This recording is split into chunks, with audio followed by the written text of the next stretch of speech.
मैं Vijendra Kushwaha live classes में आप सभी लोगों का एक बार फिर से स्वागत है। आज हम लोग पढ़ेंगे कैथोड किरण और इलेक्ट्रॉन की खोज। कैथोड किरण क्या होती है और उसी के द्वारा इलेक्ट्रॉन की खोज कैसे हुआ।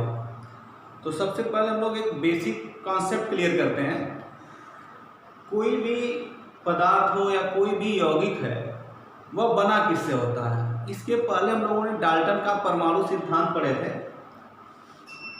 तो इस टॉपिक को हम लोग जानते हैं कि कोई भी जो तत्व होता है वो 3 मूल कणों से मिलकर बना होता है, इलेक्ट्रॉन, प्रोटॉन और न्यूट्रॉन।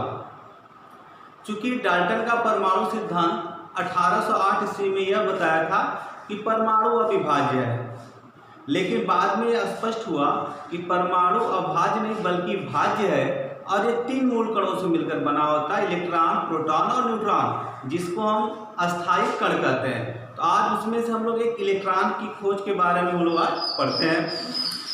तो चलिए सबसे पहले पढ़ते हैं हम लोग कैथोड किरण। विलियम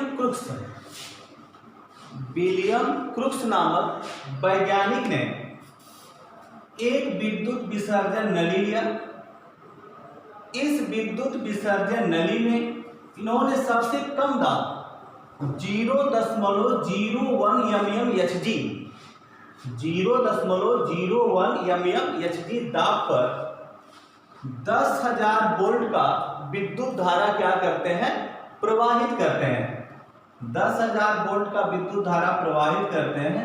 तो देखते हैं कि कैथोड से एक किरण निकलती है जो कि एनोड की तरफ जाती है। बात एकदम स्पष्ट रूप से आप लोग ध्यान से सुनेंगे। जब इसमें 10,000 वोल्ट का विद्युत धारा हम प्रवाहित करते हैं तो होता क्या है कि कैथोड से किरण निकलती है और किधर की तरफ जाती है, एनोड की तरफ जाती है।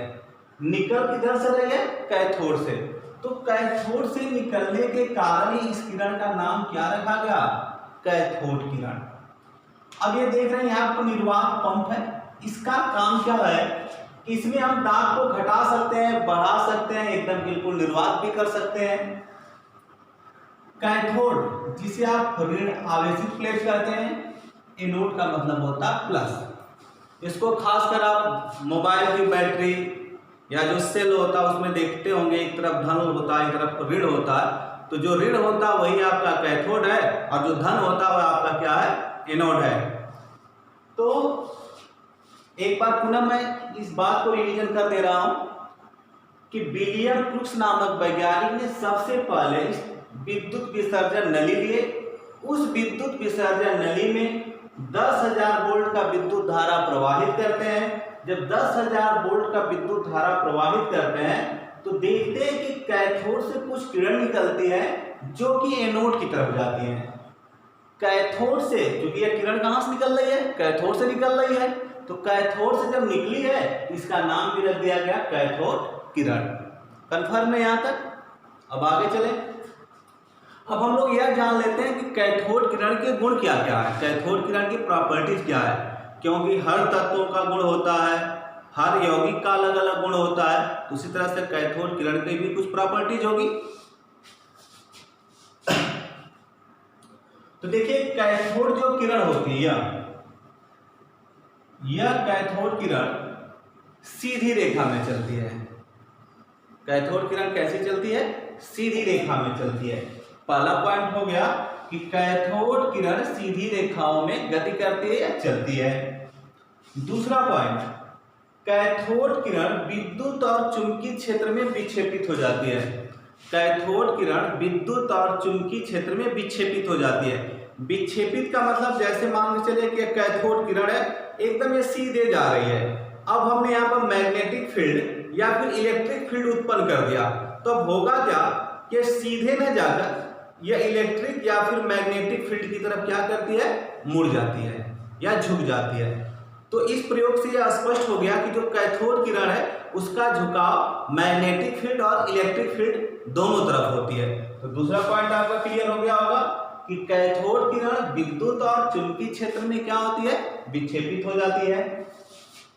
तीसरा पॉइंट देख लीजिए, कैथोड किरण जो है फोटोग्राफिक प्लेट को प्रभावित कर देती है।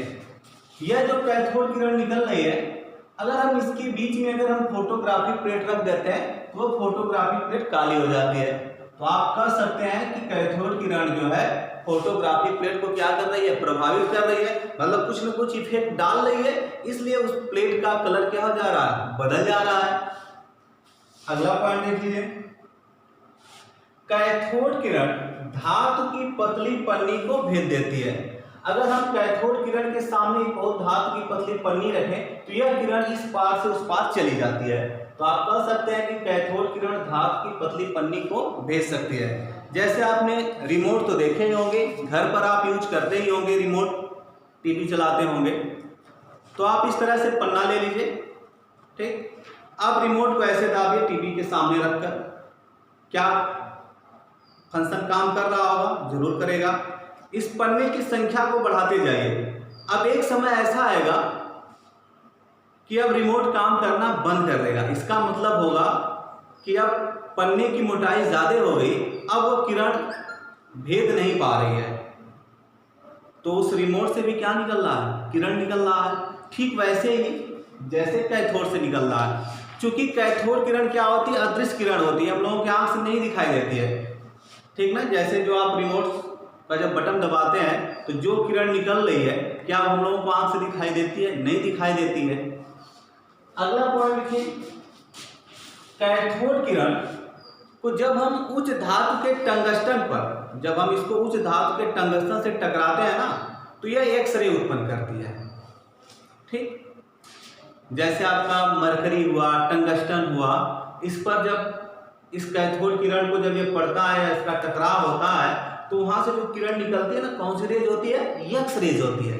और इसका उपयोग हम लोग कहाँ करते हैं, जब हड्डी टूट जाती है या हमारे शरीर के किसी पार्ट्स में, मतलब हड्डियों में कहीं फ्रैक्चर हो जाता है, तो हम उसका प्रतिबिंब लेने के लिए कहते हैं एक्सरे कराना है, तो वहां पर हम इस रेज का उपयोग करते हैं। लेकिन यह जो एक्सरे होती है ना, यह हमारे शरीर के लिए या हमारे सेल्स के लिए हानिकारक होती है, क्योंकि अगर हम एक्स किरण को अगर बार बार अगर हम शरीर पर यूज कर रहे हैं, शरीर पर जा रहा है, तो सेल्स में एक्सचेंज होते हैं, परिवर्तन होता है, या कह लें तो ये हमारे शरीर को जलाने की क्षमता रखता है। अभी आपने पढ़ा ये पतली पन्नी को भेज सकता है, तो जब हम इसको अत्यधिक समय तक शरीर पर डालेंगे तब हमारे शरीर पर भी इसका बैड इफेक्ट पड़ेगा।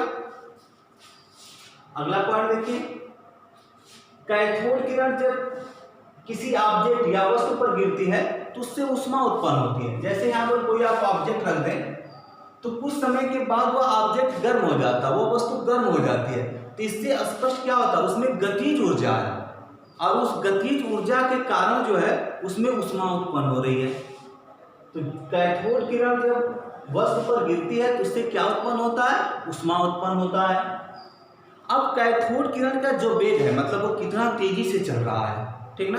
तो कैथोड किरण का जो वेग होता है वो प्रकाश के वेग का 1/20 से लेकर 1/10वां भाग तक हो सकता है, ठीक। तो कैथोड किरण का वेग कितना होता है, 1/20 से लेकर 1/10वां भाग तक इसका वेग होता है। अब इसी एक्सपेरिमेंट को आगे बढ़ाते हुए 1895 ईस्वी में, किस सन में, 1895 ईस्वी में जीन पेरी नामक एक वैज्ञानिक थे। उन्होंने ये बताया कि जो ये किरण निकल रहा है ना, वह ऋणावेशित कण है।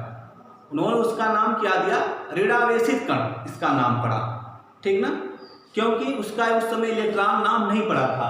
तो ऋणावेशित कण का नाम कब पड़ा, 1895 ईस्वी में जीन पेरी नाम के वैज्ञानिक ने कैथोड किरण को ऋणावेशित कण का नाम भी दिया। लेकिन उसके बाद स्टोनी नामक वैज्ञानिक जो थे, इसी ऋणावेशित कण का नाम इन्होंने क्या रखा, इलेक्ट्रॉन रखा। क्वेश्चन आप लोग इस बात को बहुत प्रमुखता से लेंगे, पूछा जाता है अधिकतर परीक्षाओं में कि इलेक्ट्रॉन का नामकरण किसने किया, तो लोग तुरंत कहते हैं जे टॉमसन ने किया। नहीं भाई, इलेक्ट्रॉन का जो नामकरण है वह स्टोनी ने किया। स्टोनी ने इसी ऋणावेशित कण का नाम क्या रखा, इलेक्ट्रॉन रखा। तो इलेक्ट्रॉन का नामकरण करने वाले वैज्ञानिक का नाम क्या है, स्टोनी। कंफर्म है यहाँ तक। अब 1897 ईस्वी में जे टॉमसन ने इसी प्रयोग को दोहराते हैं और वो पाते हैं कि इलेक्ट्रॉन के आवेश, इलेक्ट्रॉन का जो आवेश होता है और उसके द्रव्यमान का जो अनुपात होता है वो E/m होता है। तो अधिकतर परीक्षाओं में पूछा जाता है कि इलेक्ट्रॉन के आवेश तथा द्रव्यमान का अनुपात क्या होता है, E/m होता है। मतलब मास का मतलब द्रव्यमान और इलेक्ट्रॉन दोनों में जब आप भाग देंगे तो जो आएगा वही इलेक्ट्रॉन का क्या हो जाता है, अनुपात हो जाएगा। अब इलेक्ट्रॉन की विशेषता क्या क्या है, इलेक्ट्रॉन के गुण क्या क्या है।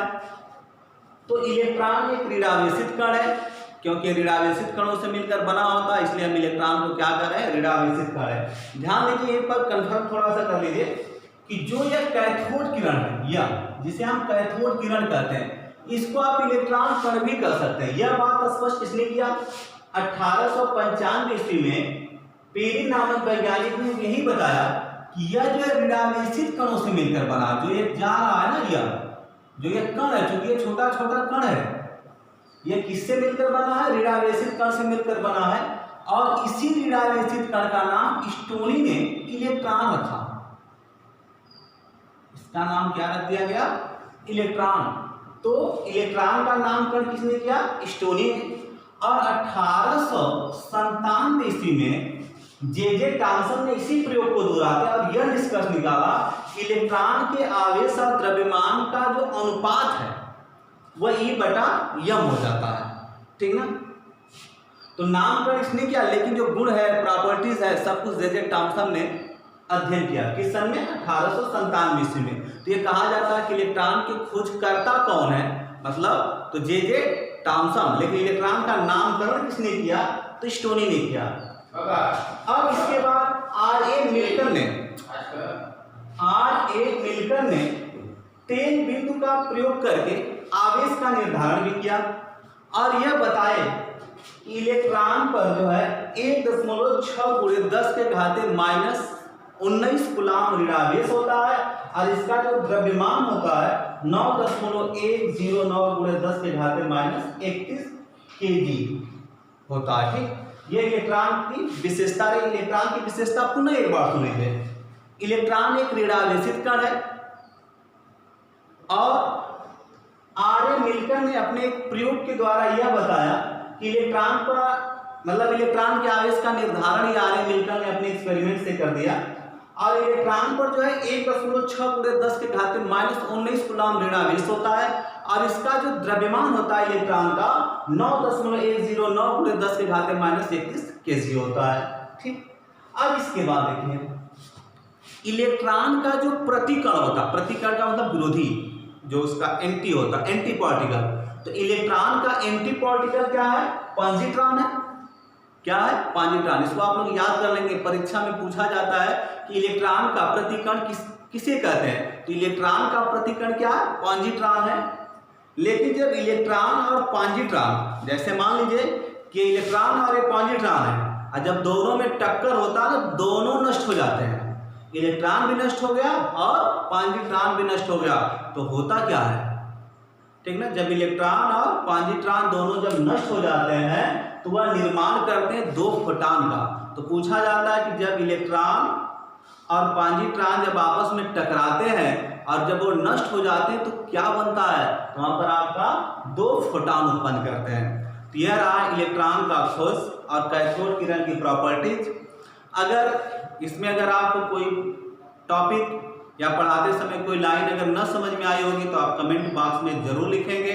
अगर ये वीडियो आपको पसंद आ रहा होगा तो ज़्यादा से ज़्यादा आप शेयर करेंगे, लाइक करेंगे और साथ ही साथ इस नोट्स को आप तैयार करेंगे। धन्यवाद।